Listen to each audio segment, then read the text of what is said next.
The first violation of the day arrived at 7:12 a.m., not with a bang, but with a ping. Leo Vance surfaced from a dream of open fields and silent forests, blinking at the sterile blue light of his phone on the nightstand. The screen glowed with a notification from the Preserve at Oak Creek Community app. Violation notice code 14B. Garbage/recycling/compost receptacles must be retrieved from the curb no later than 7 p.m. on the evening of collection day, or by 7 a.m. the following morning. Containers observed at curb past 7 a.m. constitute a violation. First warning. Fine, $25. Leo sighed. The sound loud in the pre-dawn quiet of the master bedroom. Chloe. She'd taken the bins out last night after he'd gone to bed. A rare domestic foray. And she must have forgotten to bring in the compost bin. It was just like her lately, intent on the grand gesture, but missing the tedious follow-through. He made a mental note to handle it himself before he left for his business trip later that morning. He padded barefoot across the cool engineered wood flooring to the wall of glass that looked out onto their backyard. The Preserve at Oak Creek was, as the sales brochure had breathlessly promised, a curated living experience. From his vantage point, he could see 5 other nearly identical homes of stucco and stone, each with its own impeccably green, chemically enhanced rectangle of turf, its own tasteful patio set, its own professionally designed HOA-approved shrubbery. The only sound was the distant, hypnotic hum of a lawnmower. Probably old Mr. Henderson getting a jump on the day before the heat set in. It was peaceful. It was perfect. It was, Leo had recently come to suspect, a beautifully constructed trap. His wife Chloe was already gone. A scribbled note on the marble countertop of the kitchen island explained her absence. Early spin class with Brenda, then charity brunch for the children's auxiliary. Don't forget the dry cleaning, and the wine for tomorrow, and to be interesting at the Fitzwilliams tomorrow night. Love you. The last part was underlined twice. Be interesting. It was a constant refrain. Carter Fitzwilliam, the HOA president, and his wife, Eleanor, were the unofficial monarchs of the Preserve. Their approval was the social currency Chloe valued above all else. Leo found the man pompous, and the conversations a minefield of subtle one-upmanship, but he played along. For Chloe. He poured himself a cup of coffee from the programmable machine that had already performed its duty, the rich aroma a small, genuine comfort. He had a few hours before he needed to leave for the airport. Time to finalize his presentation, pack, and print his boarding pass. His home office, a sleek minimalist space, felt more like a hotel room than a place of creativity. His printer, a high-end model that had seemed like a good idea, was flashing an angry red light. Cyan cartridge empty. Of course. He'd been meaning to order replacements. No matter. Chloe had a small wireless printer in her own home office, a room he jokingly called Mission Control for their social lives. He rarely went in there. It was her domain, a space of mood boards, fabric swatches, and meticulously organized files for a life he sometimes felt he was just visiting. Her door was ajar. The room was, as always, immaculate. A white lacquered desk held a sleek laptop, a porcelain vase with a single, perfect orchid, and her printer. He sat in her ergonomic chair, the leather cool against his skin, and sent the print command from his phone. The printer whirred to life. As the first page slid out, Leo's eyes drifted over the desk. A thick, cream-colored envelope from Fitzwilliam and Sterling, attorneys at law, lay open. That was odd. Carter's firm. Why would Chloe be dealing with them? Curiosity, that fatal itch, got the better of him. He pulled the document from the envelope. The cover page was stark and brutal. In the Superior Court of the State of Arizona, in and for the County of Maricopa, petition for dissolution of marriage, the words hit him like a physical blow. The air left his lungs. Chloe Greenwell Vance versus Leonardo Michael Vance. He numbly flipped through the pages. It was all there. The date filed was yesterday. She was seeking everything. Exclusive use of the marital residence, spousal support, a disproportionate division of assets, citing his, quote, greater earning capacity and emotional neglect. The cold, legal language was a betrayal in itself, reducing 12 years of shared life to a list of demands. He felt dizzy, the perfect order of the room suddenly feeling like a lie. His hand, trembling, knocked against a stack of papers, sending them fluttering to the floor like wounded birds. Cursing, he bent to gather them, his vision blurring. And that's when he saw it. A single sheet of heavy, monogrammed stationery, tucked beneath the blotter. The monogram was familiar, CF. The handwriting was a precise, aggressive script. My dearest Chloe, the papers are filed. By the time he returns from his trip, he will be served. My contact at the management company is ready. The violations will begin immediately. He will be buried in a mountain of petty fines and bureaucratic nonsense before he even knows what hit him. The pressure, combined with the divorce, will break him. He'll be begging to settle just to escape. I've already fast-tracked the approval for the pool house expansion. Imagine it, our own private sanctuary, away from prying eyes. Soon, this house, this life, will truly be ours. You were meant for so much more than a life of quiet mediocrity. You were meant to reign. I cannot wait to see you tonight. Meet me at the usual place. Yours, Celio sat back in the chair, the letter clutched in his hand. The betrayal was so complete, so layered, it was almost impressive. It wasn't just an affair. It was a corporate takeover of his life. Chloe wasn't just leaving him. She and Carter were orchestrating his financial and emotional destruction, using the very system of rules he'd thought was there to protect them as their primary weapon. The perfect manicured world outside the window now looked like a prison yard. The hum of the lawnmower was the sound of the guards making their rounds. The $25 compost bin fine was the first bullet in a coming war. A strange calm began to settle over him, a coldness that seeped into his bones, freezing the initial shock and pain. He was a software architect. His entire professional life was about deconstructing complex systems, finding their flaws, and building better, more elegant solutions. Carter and Chloe had just presented him with the most complex system of his life, and they had made one fatal mistake.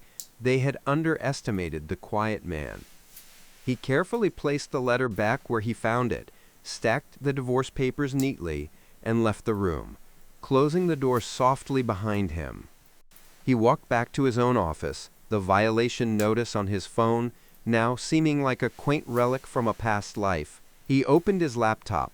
The blank screen glowed, a canvas of pure potential. He created a new folder, then a new document. His fingers hovered over the keys for a moment before he began to type, the click-clack, a steady, purposeful rhythm in the silent house. Project Lemonade Phase 1. Intelligence gathering. The game, as they say, was afoot. The next 48 hours passed in a surreal haze. Leo went through the motions of his business trip to San Francisco like an automaton. He gave his presentation on cloud infrastructure optimization to a room full of attentive faces, his voice steady, his points lucid, while inside his mind was a raging storm of code and counter-strategy. He returned home on a Thursday evening. The house was dark. Chloe's car was in the driveway, but the energy was wrong. He found her in the living room, perched on the edge of the white sofa as if it were a throne. She wasn't alone. A man in a cheap suit, holding a thick manila envelope, stood by the fireplace. "Leonardo Vance?" the man said, his voice devoid of emotion. "You've been served." He handed Leo the envelope. It was the official court documents, accompanied by a temporary restraining order. Well, not a restraining order against her. That would have been too crude. This was an order for exclusive use of marital residence. Based on affidavits from Chloe citing his increasingly erratic behavior and emotional distance causing her extreme mental anguish, the court was granting her sole possession of the house pending the divorce. "You have 48 hours to remove your personal effects," the process server said flatly, before turning and leaving. The front door clicked shut. Leo stood in the cavernous living room, the envelope feeling like a lead weight in his hand. He looked at Chloe. The woman he had loved, had built a life with, was looking back at him with an expression of cool triumph. There was no guilt, no sadness, just the serene confidence of a chess player who has just delivered checkmate. "Erratic behavior, Chloe?" he asked, his voice dangerously quiet. "You've been different, Leo. Distant. I have to protect myself." Her tone was rehearsed. "Carter said?" "Carter said?" Leo interrupted. "Let me guess. Carter has a friend at the court. Carter knows the right judge. Carter is a very useful man to have on your side." Her composure cracked for a fraction of a second, a flicker of surprise in her eyes before the mask slid back into place. "I don't know what you're talking about."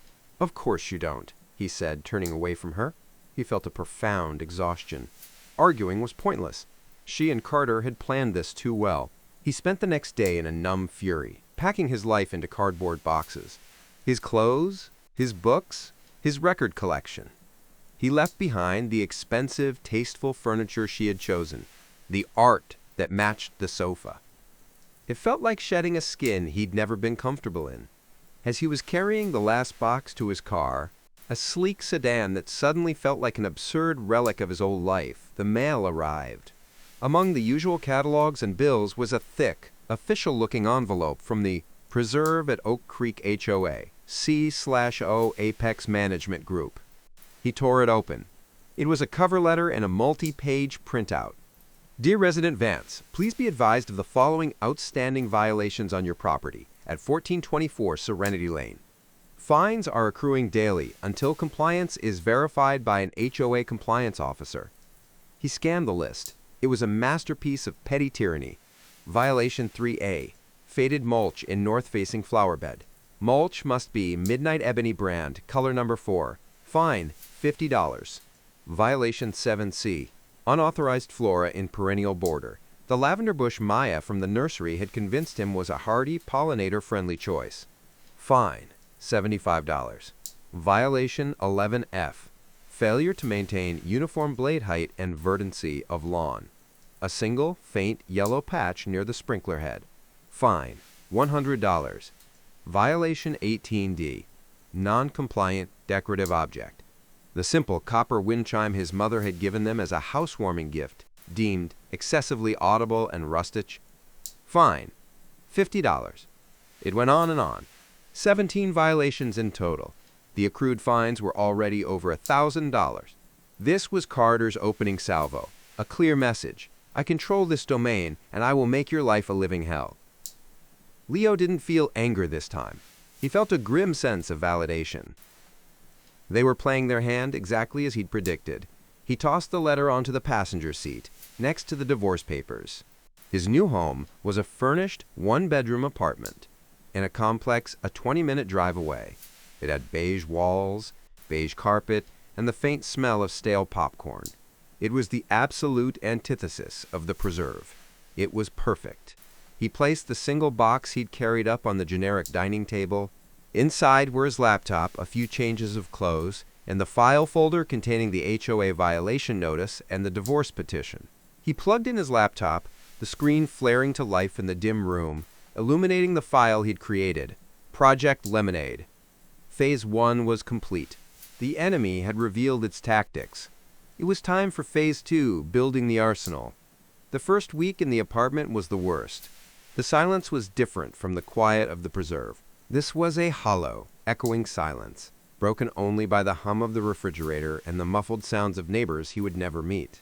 He worked from home, his remote job now a blessing and a curse. The 4 beige walls of the apartment became his entire world. He existed on a diet of takeout pizza and cheap coffee. The divorce proceedings, conducted over stilted Zoom calls with his weary-looking lawyer, were a brutal slog. Chloe's attorney was a pit bull, painting Leo as an emotionally absent workaholic who had driven his vibrant, social wife to seek solace elsewhere. They presented the HOA violations as evidence of his neglect of their shared property and community standing. It was absurd, but it was effective. He felt the weight of their combined forces pressing down on him. Carter's bureaucratic power, Chloe's social maneuvering, the cold machinery of the legal system. He was being systematically dismantled. One afternoon, after a particularly draining call where Chloe's lawyer had contested even his claim to his own premarital retirement fund, a new email popped up. It was from the HOA. Subject: Final Notice and Escalation. Violation 22B. Dear Mr. Vance, this office has observed and documented a persistent and concerning issue at the above referenced property. Per Covenant 22B. All residents shall maintain a demeanor and project an aura of community spirit and contentedness. Overt displays of melancholy, negativity, or general discontent which are visible from the common area or neighboring properties are strictly prohibited. It has been noted by multiple anonymous community members that your general disposition during your recent visits to the property to retrieve mail has been detrimental to the overall harmonious aesthetic and morale of the preserve. This is a formal warning. Further displays of a visible aura of discontent will result in a fine of $200 per occurrence. Leo read the email twice, then a third time.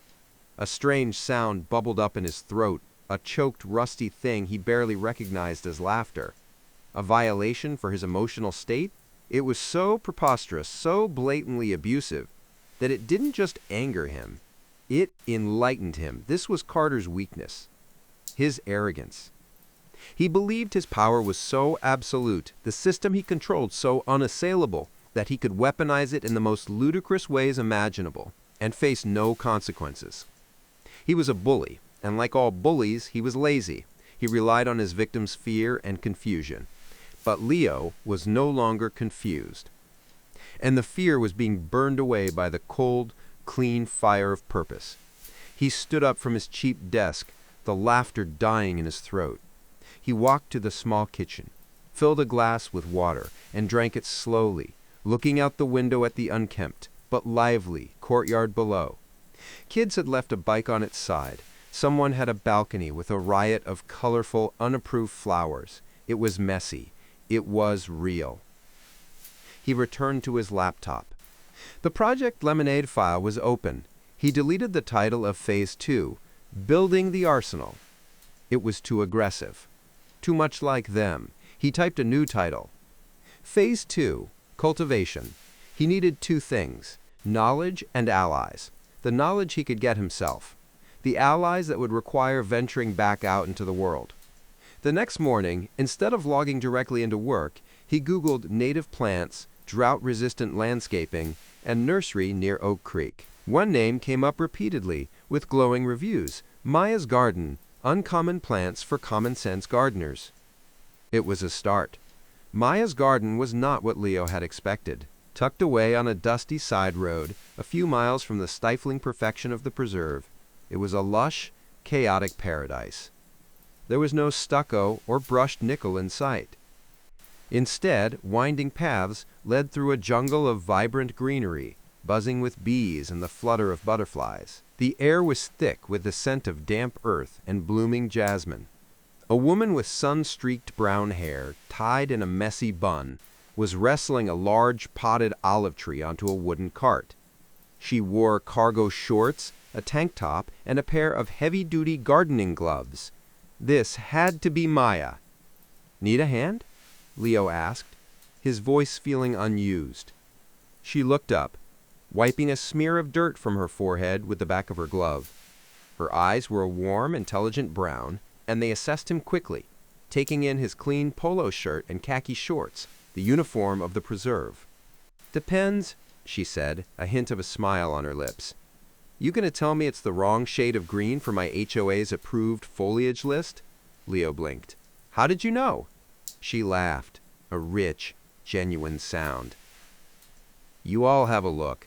It's the look of a man who's been told his soul is the wrong shade of beige. Let me guess. Oak Creek Preserve?" "Bingo. My condolences," she grunted, giving the pot a final shove onto the cart. "All right, mister. HOA. What can I do for you? Looking for something that looks controlled but has a secret, rebellious heart? I've got a lovely, very well-behaved boxwood that secretly attracts swarms of bees. It's a little act of ecological terrorism." Leo found himself smiling for the first time in weeks. Actually, he said, I'm looking for the exact opposite. I need something aggressive, fast-growing, something that will spread and is a nightmare to get rid of. Maya stopped and gave him her full attention. Her gaze was sharp now, no longer amused, but intrigued. Is that so? Yes, and it has to be on this list. He pulled out his phone and showed her the PDF of the HOA's approved plant species for the preserve. She took the phone, scrolling through the list with a practiced eye. Oh, this is a classic Fitzwilliam production. All show, no substance. Half these plants will be dead in a year without a constant IV of fertilizer and water. She looked back at him. You're not planning a garden. You're planning a siege. I'm planning on making a point, Leo corrected gently. Her smile returned, wider this time. I like points, especially pointed ones. She handed the phone back. Okay, the list is idiotic, but it's not completely airtight. See this? She tapped an entry. Trifolium repens microclover. It's technically a ground cover, nitrogen fixer, blah blah blah. Very eco-friendly. Approved for naturalization zones. It sounds harmless. Oh, it is, until it isn't. You mix this with a little Achillea millefolium, also approved, also a vigorous native ground cover. You overseed it into an existing lawn, say in the dead of night, she winked. You'll get a beautiful, healthy, mixed species lawn. Dandelions, clover, yarrow, all popping up like happy little rebels in a sea of fascist turf grass. It drives the control freaks absolutely nuts because it's not uniform. It's alive.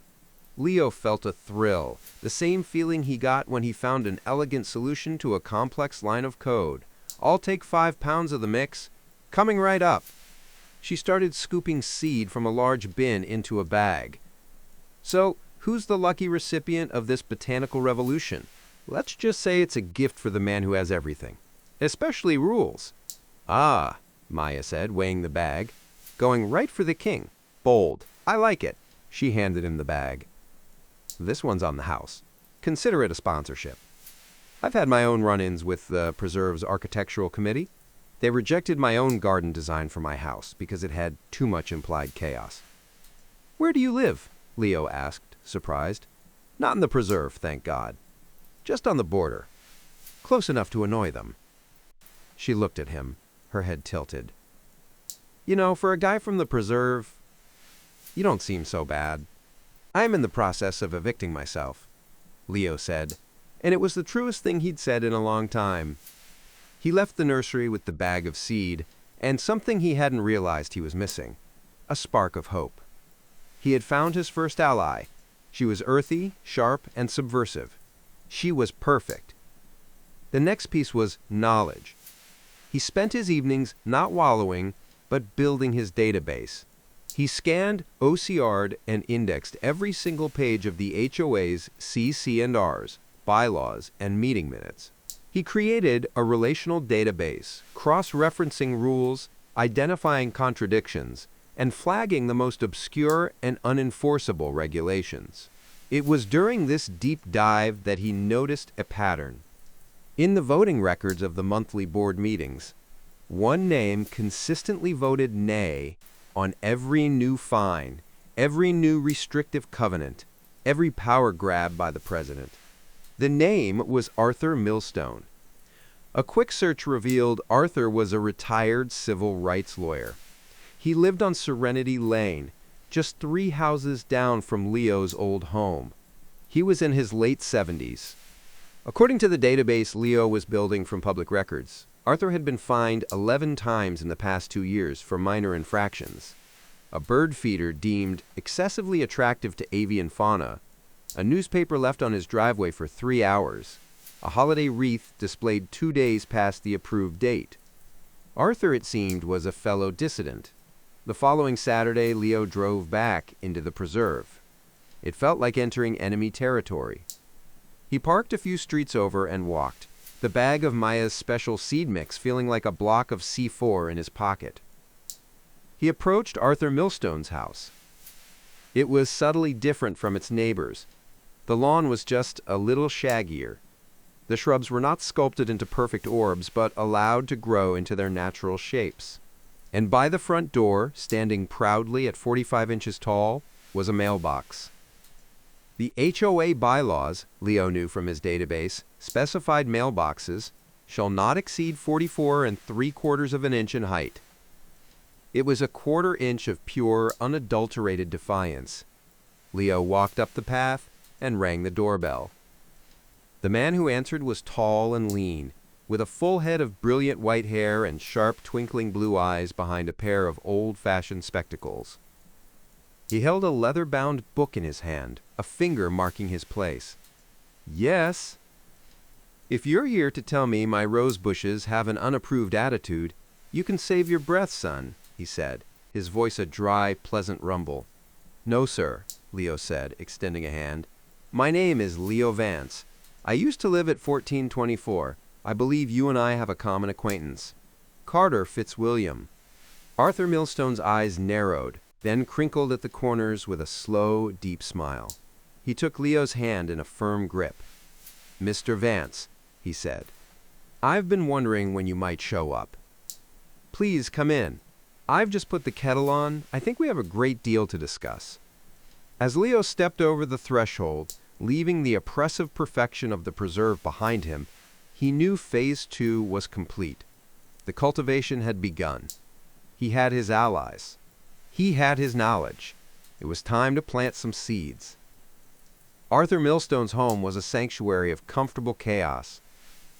Bookshelves bowed under the weight of legal tomes, history books, and well-loved novels.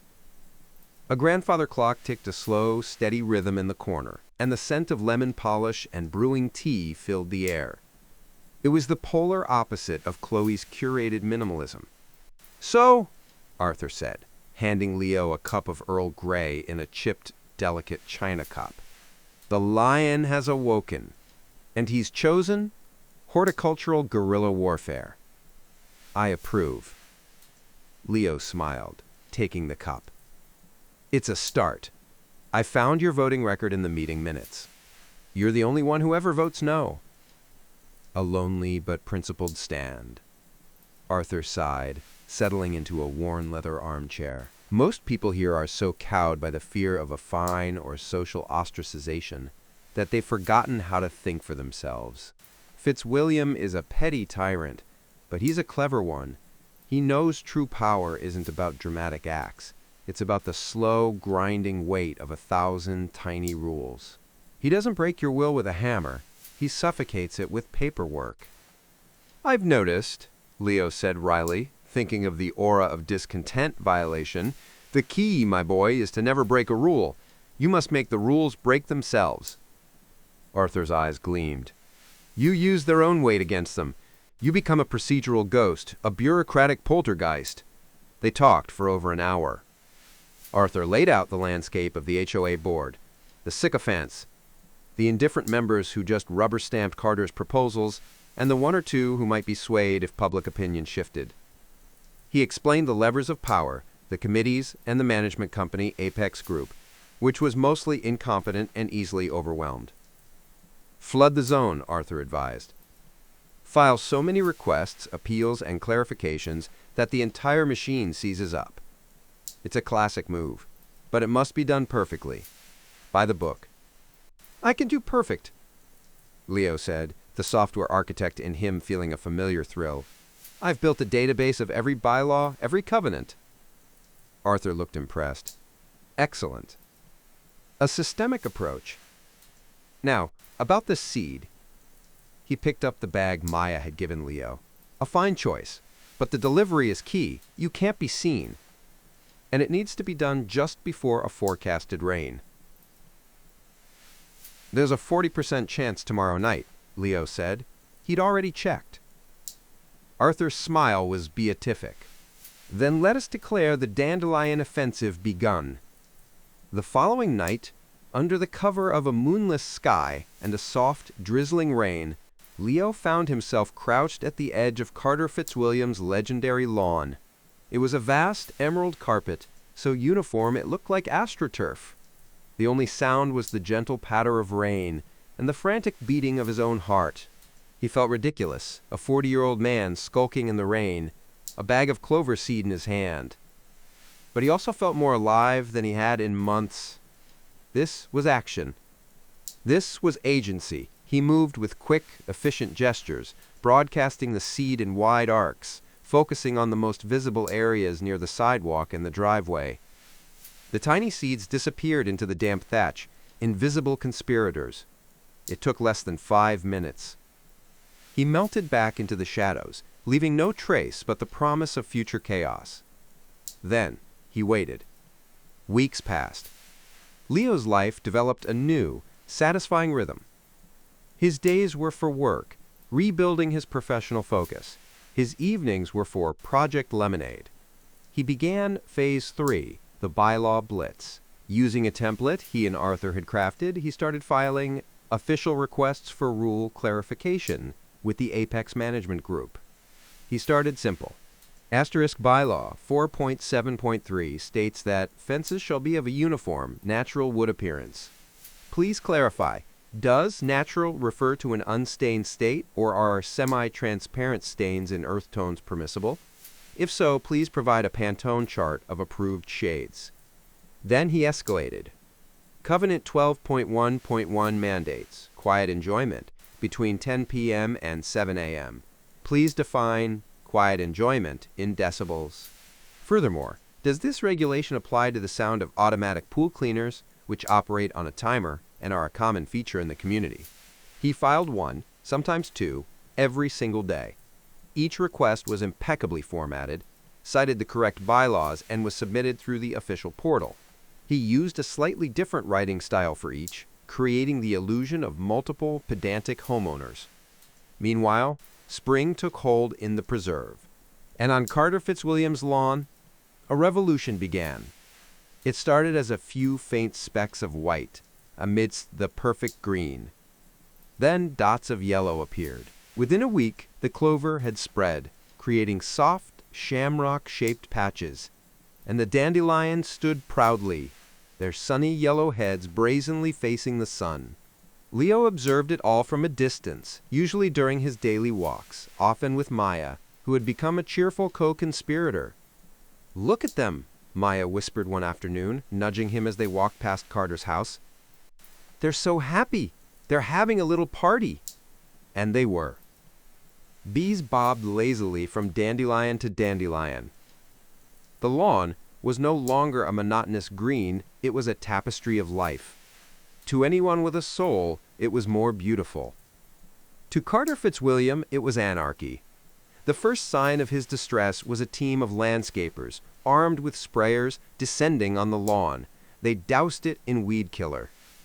The dandelions wilted, but the clover, being a legume, was more resilient. It browned slightly, then came back stronger. The approved grass, however, suffered, leaving patchy, yellowed areas. Then came the violation notices. Carter, in a fit of poetic irony, began sending violation notices to himself. The HOA's automated system, which Carter had championed for its efficiency, was now his tormentor. He was fined for non-uniform turf, unauthorized flora, and failure to maintain community aesthetic standards. Leo and Arthur monitored the public board meeting minutes. A note from the last meeting read, Asterisk, President Fitzwilliam recused himself from discussion regarding violation enforcement at his own property, citing a conflict of interest. The board voted 3-2 to uphold the fines. He's losing control of his own board. Arthur chortled over the phone. The absurdity of fining himself is making the other members uneasy. You've introduced a bug into his system, Leo, and it's spreading. The dandelion offensive was a resounding success. But it was just the opening move. They're going to announce a vacancy on the architectural committee, Arthur said during one of their now regular tea sessions. Old Mrs. Gable is moving to Florida to be near her grandchildren. It's a tedious, thankless job. No one ever wants it. Leo looked up from his laptop, where he was drafting another batch of rule clarifications, this time about the permissible wattage of festive holiday lighting. And you think I should volunteer? I think you should be nominated, Arthur corrected. I'll do the nominating. There'll be no other candidates. They'll be desperate. It's the perfect Trojan horse. You'll be inside the gates. The following week, it happened just as Arthur predicted. At the monthly HOA meeting, which Leo attended via Zoom from his beige apartment, Arthur made a grand speech about civic duty and the need for fresh perspectives. He nominated Leonardo Vance. There was a long, awkward silence. Carter Fitzwilliam, presiding over the meeting from his home office, a bookshelf of leather-bound legal books behind him, looked as if he'd swallowed a wasp. Mr. Vance is currently involved in litigious matters with the HOA, Carter said, his voice tight. It would be a clear conflict. Nonsense, Arthur retorted smoothly. His violations are with the Compliance Committee, not the Architectural Committee. Furthermore, his background in systems architecture makes him ideally suited for reviewing structural and design plans. We need competence, Carter. No one else volunteered. The other board members, seeing an escape from the tedious work, quickly voted yes. Leo was in. His first architectural committee meeting was a revelation. It was held in Carter's living room, a space so sterile and perfect, it could have been a museum display. The other two members were a mousy woman named Brenda, who agreed with everything Carter said, and a man named Dave, who spent the entire meeting looking at his phone. They reviewed applications. A homeowner wanted to install a small, prefabricated shed in their backyard. The proposed model is forest green, Carter said, scrutinizing the application. The bylaws specify hunter green. Application denied. It's virtually identical, Leo said, looking at the color swatches. Rules are rules, Leo, Carter said, a smug smile playing on his lips. It was the first time he'd used Leo's first name, a subtle power play. We can't make exceptions. It sets a precedent. Leo simply nodded. Of course, you're absolutely right. He spent the next month being the most pedantic, by-the-book committee member in the history of the preserve. When the Johnson family applied to repaint their front door the exact same shade of red, Leo demanded they provide a notarized affidavit from the painter confirming the paint brand and color code. When the Pearsons wanted to replace their roof with an identical architectural shingle, Leo insisted on a certified engineering report to confirm the new shingles would not alter the load-bearing aesthetic of the streetscape. He was applying Carter's own logic with brutal, relentless consistency. The number of applications approved plummeted. The backlog grew. Homeowners became frustrated. Carter, who had always used the committee for control, now found it was a source of constant, nagging complaints. He was being hoisted by his own petard. Then, Leo saw his opportunity. An application came in from a young couple, the Riveras. They wanted to build a small, wooden treehouse for their two kids. It was a simple, charming design. Carter, of course, immediately opposed it. Treehouses are not explicitly permitted in the bylaws, therefore, they are forbidden. They represent a liability risk and disrupt the uniform roofline. I disagree, Leo said, his voice calm. He opened his digital copy of the CSC&Rs. Bylaw 8.2.2 states that permanent external structures require approval. The key word is permanent. A treehouse, by its very nature, is not permanent. It is attached to a living organism that grows and changes. It can be disassembled. Furthermore, Covenant 5.1 encourages family-friendly amenities. I move we approve the application.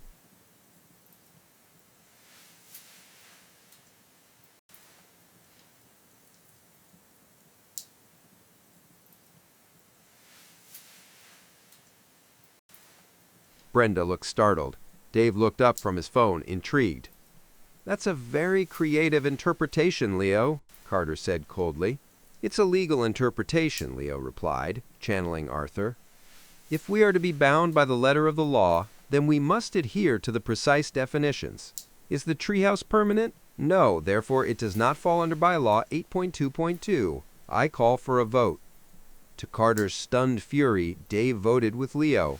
The treehouse was approved. It was a small victory, but a seismic one. Leo had not just challenged Carter. He had beaten him at his own game, using the rules as his weapon. News spread through the community grapevine. The quiet, betrayed husband wasn't just rolling over.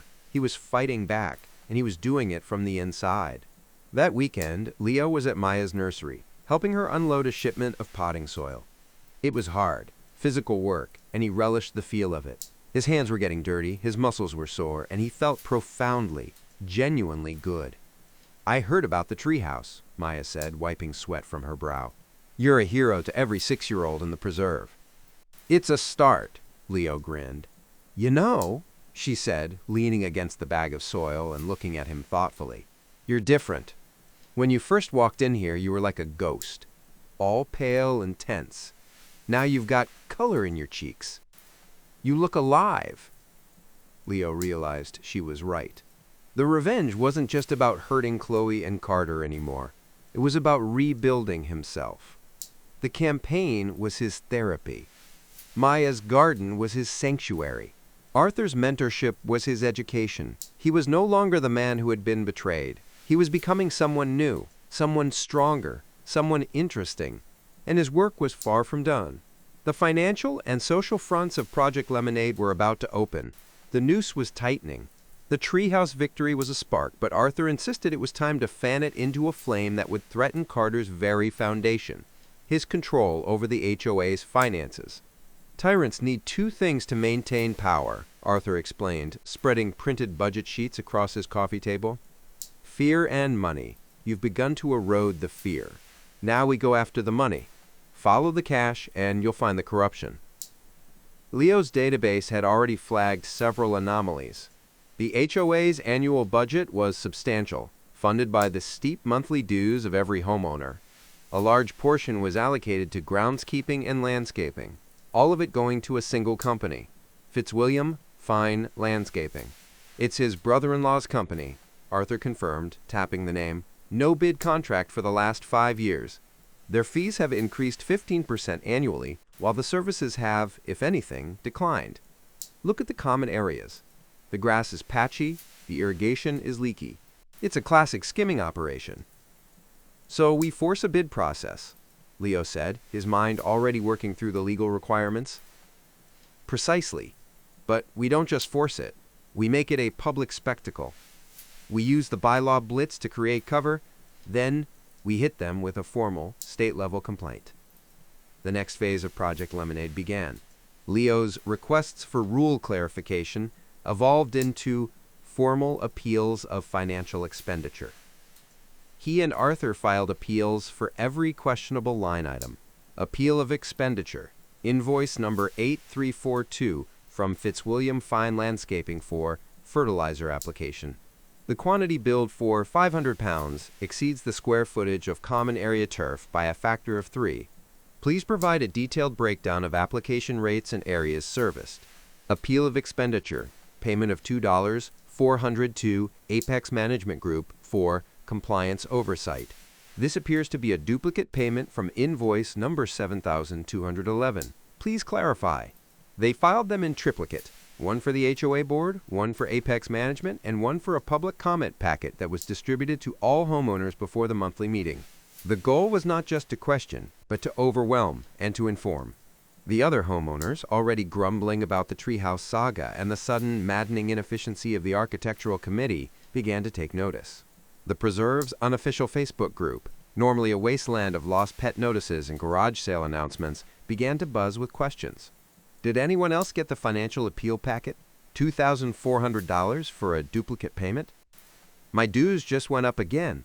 Is this where the money is going? Carter's response was a masterpiece of bluster. At the next board meeting, his face was a thundercloud on the Zoom screen. I will not stand here and be subjected to a campaign of harassment from a disgruntled former resident with an axe to grind. These appeals are frivolous, vexatious, and a waste of this board's time. The bylaws, Section 9.4, guarantee every homeowner the right to appeal and question any expenditure, Leo said, his voice calm from his square on the screen. He was the picture of reason against Carter's sputtering anger. We are simply exercising our rights. Transparency benefits everyone, doesn't it, Carter? It was the final, calculated blow. Using a public records request, Arthur had obtained the state's regulations for homeowners associations. They discovered that contracts over a certain value required a competitive bidding process, a law the Preserves Board had blatantly ignored. Leo and Arthur drafted a formal, meticulously documented complaint to the State Real Estate Department, which oversaw HOAs. They outlined the conflict of interest, the lack of competitive bidding, the duplicate payments, and the deteriorating state of the common areas, despite increased funding. They mailed it certified mail. The process was slow, but the mere filing of it was a nuclear option. The legal fees alone, as the HOA was forced to hire special counsel to respond to the state inquiry, would be enormous. Carter's personal piggy bank was under direct assault. While Arthur handled the legal front, Leo, with Maya's encouragement, opened a new one, the battle for the community's soul. The official HOA social events were stuffy, joyless affairs. Wine and cheese parties at the clubhouse, where conversation revolved around property values and the correct shade of beige for patio furniture. Chloe had thrived in that environment. Leo had always felt like an imposter. "You need to give people an alternative," Maya said one evening as they sat on the steps of her front porch, watching fireflies flicker in her unruly garden. "People don't actually like those parties. They go because they're afraid of being left out. Give them something real, and they'll come." And so the Unpreserved was born. Leo created a private, off-platform social group, inviting the Riveras, the Treehouse family, a few other neighbors he'd met through his committee work, and anyone Arthur vouched for. The rules were simple.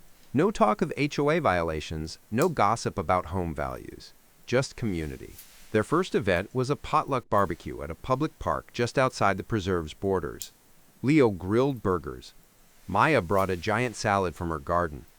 The Riveras brought a cooler of beer. Arthur held court, telling hilarious stories of his legal career. It was loud, messy, and filled with genuine laughter. A week later, it was a board game night at a local brewery. Then, a volunteer day at a local food bank, organized by Maya. The Unpreserved grew. Quietly at first, then in a steady stream. People were hungry for connection that wasn't transactional. They were tired of performing perfection. Leo, to his own astonishment, became the de facto leader. He was no longer Chloe's quiet husband. He was the guy who organized the cornhole tournament. Chloe's social empire was crumbling. She and Carter, now looking increasingly strained and defensive, were seen as the representatives of a dying, oppressive regime. The charity brunches saw lower turnout. The whispers at the grocery store were no longer about Leo, betrayal, but about Carter's financial shenanigans and Chloe's desperate attempts to maintain her queen bee status. Leo saw her one day through the window of a chic cafe. She was sitting alone, a half-finished coffee in front of her, staring at her phone. She looked small and lonely. The sight evoked not schadenfreude, but a distant, quiet pity. The thing she had feared most, irrelevance, was happening. His own life was expanding. He and Maya spent more and more time together. It wasn't a frantic, passionate affair like in the movies. It was slow and steady. They cooked dinner together at her cozy, plant-filled house. They went for long hikes on Sundays. She taught him the names of native plants, and he helped her set up a better booking system for her nursery. With her, he didn't have to be interesting. He just was. He could talk about his code, his frustrations with the HOA database, his love of old sci-fi novels. She listened, truly listened.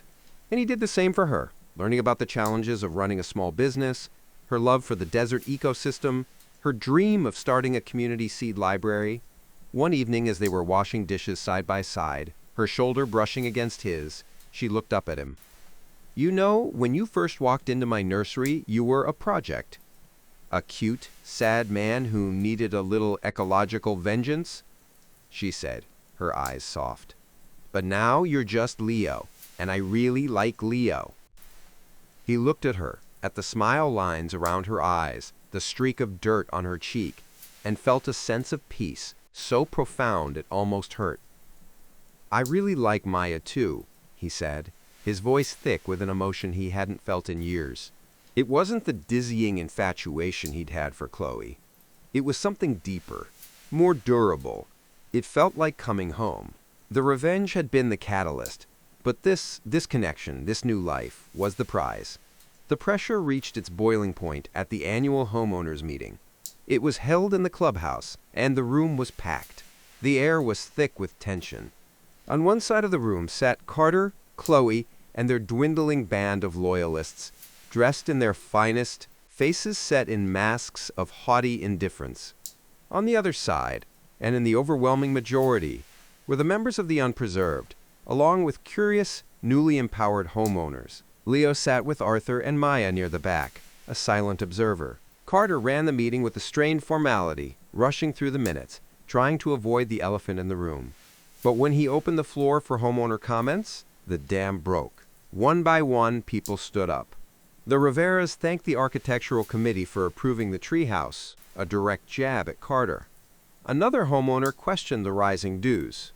Another complained about the brown patches on the common area lawn. Then Arthur Millstone stood up. He moved to the front of the room, an old lion claiming his territory. "Mr. President," he began, his voice carrying without need of a microphone. "For years, this board has operated under a cloud of secrecy and self-dealing. We have been fined for the tilt of our mailboxes, while the association's treasury has been treated as a personal slush fund for the president's family." Carter shot to his feet. "That is a slanderous accusation, Arthur. I demand you retract it." "I have the documents right here," Arthur said calmly, holding up a folder. "The state of Arizona seems to find them quite compelling. As of this morning, the HOA is under a formal investigation for financial misconduct." A gasp rippled through the room. This was news to everyone, including Leo. Arthur had saved the final card for this exact moment. Chaos erupted. Carter was shouting, his face purple with rage. Chloe looked on, her face pale and horrified. The crowd was buzzing, voices raised in anger and validation. In the midst of the uproar, Dave, the formerly indifferent board member, stood up. "I call for a vote of no confidence in the president, Carter Fitzwilliam." The vote was not even close. It was a landslide. Carter was ousted on the spot. His reign of terror ended not with a whimper, but with a roar of collective relief. As the meeting adjourned and people milled about, talking excitedly, Leo saw Chloe push her way through the crowd toward him. She stopped a few feet away, her eyes blazing with a mixture of fury and humiliation. "You," she spat, "you did this. You ruined everything." Leo looked at her, this stranger he had once loved. He felt nothing. No anger, no hate, not even pity anymore. Just a vast, empty space where she used to be. "No, Chloe," he said, his voice quiet but firm. "You and Carter did that all by yourselves. I just opened the curtain so everyone could see." She stared at him, her mouth a thin, bitter line, before turning on her heel and stalking away, leaving the crowd and her former life behind. The war was over. Project Lemonade was complete. Epilogue, 6 months later. The sound was what he noticed first. Not the hum of a lawnmower, but the chatter of sparrows, the rustle of leaves in the mature oak tree in his backyard, the gentle clink-clink of the wind chime. Leo sat on the porch of his new house, a charming, slightly quirky bungalow in a neighborhood with no HOA. The lawn was a mix of clover, yarrow, and tough native grass that needed little water. Maya's influence was everywhere, in the overflowing flower beds, the vegetable patch, the small compost bin in the corner. The back door slid open and Maya stepped out, handing him a glass of homemade lemonade. She leaned down and kissed his forehead before settling into the Adirondack chair beside him. "Arthur's on his way," she said. "He's bringing dessert. Said he found a new bakery that makes a key lime pie that's to litigate for." Leo laughed. The divorce had been finalized quickly after Carter's fall. With his primary ally disgraced and the financial evidence stacked against her, Chloe had lost her leverage. The settlement was fair, clean. She got a portion of the assets from the Preserve House, which she and a now-broke Carter had sold at a loss. Leo heard they had moved to a condo in a different city, their dream of reigning over a kingdom of beige stucco in ruins. His remote work had flourished into his own successful consulting business. He had freedom, both professionally and personally. His phone buzzed on the side table. It was a notification from the old Preserve community app. He'd never left the group, finding it a useful source of amusement. The new president, a sensible woman from the unpreserved, had posted a poll. Asterisk, proposed bylaw amendment to allow for greater personal expression and ecological sustainability. Should we amend Covenant 7 to allow for xeriscaping, native plant gardens, and non-uniform lawn treatments? Leo smiled. He didn't even need to vote. He knew how it would go. The revolution was complete. He closed the notification and took a sip of his lemonade. It was perfectly tart and sweet. He looked at Maya, at their messy, beautiful garden, and listened to the wind chime his mother had given him, now hanging proudly and without permission from his eaves. The revenge had been satisfying. It had been a complex, elegant system that he had designed and executed flawlessly.